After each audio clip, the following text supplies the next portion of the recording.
When we first came to Clarinda a little over 3 years ago, the church was down to some desperate times. There was about 10 to 12 people still going to church there, and there was no teenagers, there were no kids. It was all older generation.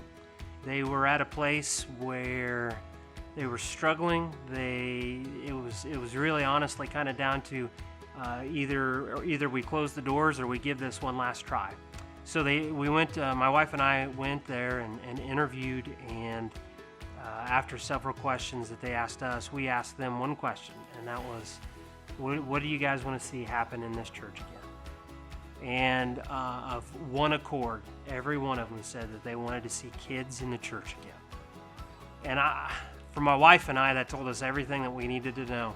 That this church, that the people in this church were willing to change and willing to do whatever God calls them to do, calls us to do, to reach new generations. We knew that it was going to be work. I mean, there was going to be a lot of work. Not only are you changing a culture, but the Lord is leading to a revitalization of a church. I mean, best way I can describe it is breathing new life into a church that was struggling at the time. God is still alive. God is still active. He's got a victory, and He is moving in the younger generation. In all generations, He's still active and still moving. We started down a journey that has been incredible to see.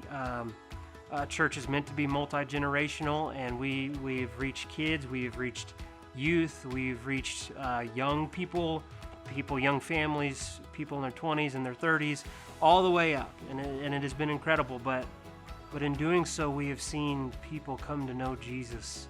People get saved with stories that don't even make sense, but because our God is big enough, He changes everything. And in doing so, we've seen people find life in Jesus, and it has been incredible to watch. Just absolutely incredible.